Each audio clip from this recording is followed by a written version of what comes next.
Olá a todos e todas, sejam bem-vindos a mais uma aula de História. Eu sou o professor Jonathan Coutinho, professor de História da Secretaria Estadual de Educação do Rio de Janeiro, e hoje nós vamos falar um pouquinho sobre as independências na América Espanhola, tudo bem? A gente sabe que ao longo ali do final do século XVIII e início do século XIX, praticamente toda a América, que era uma série de colônias de países europeus, começam os seus processos de independência, tudo bem?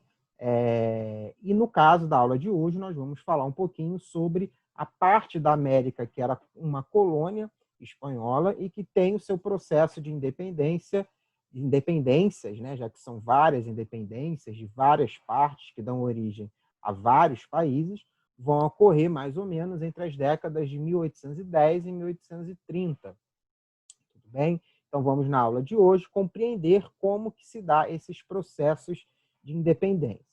Primeira coisa é entender que a colonização espanhola da América, ela se inicia lá no finalzinho, né, do século XV e se estende até esse momento, até o início do século XIX. Por isso, perfazendo uma grande área de colonização, que vai desde o atual do território do Uruguai, Chile, Argentina, né, no sul da América do Sul, até o sul da América do Norte, ali no território onde hoje é o México, pegando até um pedaço do que é os Estados Unidos. Vocês percebem aí por esse mapa que essas colônias estavam divididas em várias partes, chamados vice-reinos e capitanias gerais. Tudo bem? Bom, para entender esse processo de independência, a gente tem que entender que a sociedade colonial espanhola, a gente pode dividir ela, pelo menos nas suas elites, em dois grupos, que são os crioulos e os chapetones, tudo bem? Os chapetones eram aqueles espanhóis nascidos na própria Espanha, mas que vinham para a América trabalhar na administração colonial. Já as elites crioulas eram as elites coloniais, né? Aquelas que nasceram nas próprias colônias e que não conseguiam ter um acesso à administração, ao poder da colonização. Então, havia um constante choque de interesse entre esses dois grupos. Os crioulos, que tinham um grande poder econômico, né? Eles pertenciam à terra, pertenciam às colônias, mas não acessavam a administração, já que cabia aos chapetones.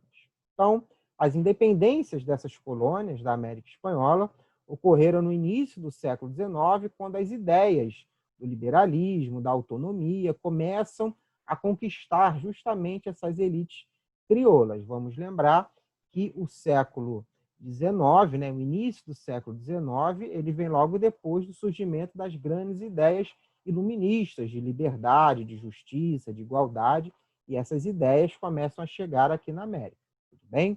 Bom, além disso, há uma grande influência da independência dos Estados Unidos, ou das 13 colônias inglesas, lá em 1776, que serviam de influência, né, para os processos de independência. Pensando, bom, se as colônias inglesas conseguiram as suas independências, por que as colônias espanholas também não? Havia também, né, o desejo de substituir o pacto colonial ou exclusivo colonial pelo livre comércio, ou seja, as elites crioulas queriam poder comercializar com qualquer país, e não somente com a sua metrópole espanhola. Além disso, a expansão do Império de Napoleão, lá na Europa, o que ocupa a Espanha e destitui o rei espanhol, Fernando VII, né, e coloca em seu lugar um rei francês para dirigir a Espanha, e isso cria um conflito, né? Ora, você sendo um colono aqui na América, você já está insatisfeito com a sua metrópole, e agora o seu rei, né, o seu soberano, nem espanhol é. Então, isso também cria um vácuo de poder que faz com que essas elites crioulas queiram a independência. Há também, principalmente ali na América Central, o apoio militar do Haiti. O Haiti, né, uma ex-colônia francesa que consegue a sua independência depois de uma grande revolta escrava no final do século XVIII, cede soldados também para lutar nesses processos de independência. Além do apoio financeiro da Inglaterra, né? Interessava à Inglaterra fazer com que essas colônias ficassem independentes, já que, ficando independentes, essas colônias não mais teriam que comercializar somente com a Espanha, poderiam comercializar diretamente com qualquer país, e a grande potência do mundo, que era a Inglaterra, nesse momento, interessava. Tudo bem?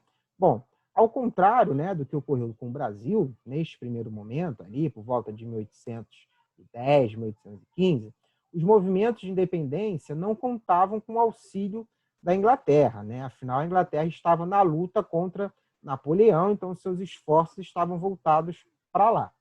No entanto, né, em 1815, quando Napoleão foi derrotado pelas tropas inglesas, as colônias espanholas recebem apoio para a independência que passa a ser concedido pela Grã-Bretanha.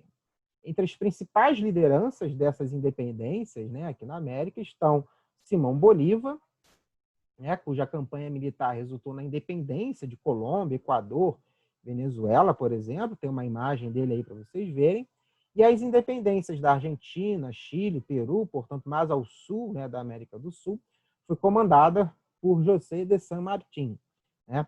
Ambos os líderes se encontraram em Guayaquil, no dia 27 de julho de 1822, a fim de combinar estratégias políticas para novos países, porque havia uma grande discussão, né, se após essas independências a América se transformaria num grande país, né, numa grande república, ou se fragmentaria, que é o que vai acontecer. A América espanhola ela vai se fragmentar em dezenas de países.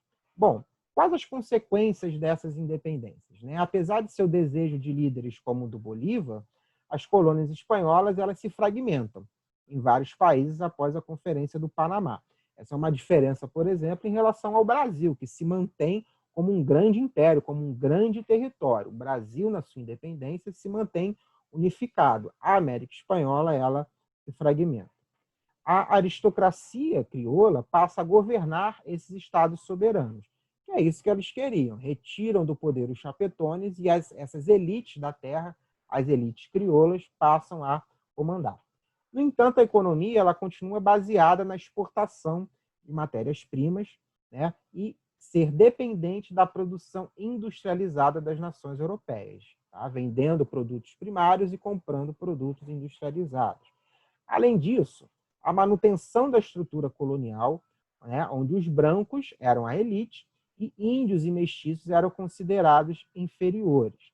No entanto, em praticamente toda a América Espanhola foi extinta a escravidão, tá? Que foi modelo político adotado, e adotou-se a República, né, que foi o modelo político adotado por esses novos países. Mais uma diferença em relação ao Brasil, que ao invés de república se tornou um império, e ao invés de acabar com a escravidão, manteve a escravidão. Essas são algumas diferenças. Tudo bem? Bom, videozinho rápido para tentar ajudar vocês a estudar em casa. Tudo bem? Não se esqueçam de curtir esse vídeo. Quem ainda não é inscrito no canal, por favor, se inscrevam. Ok? Obrigado, espero que tenha ajudado e grande abraço.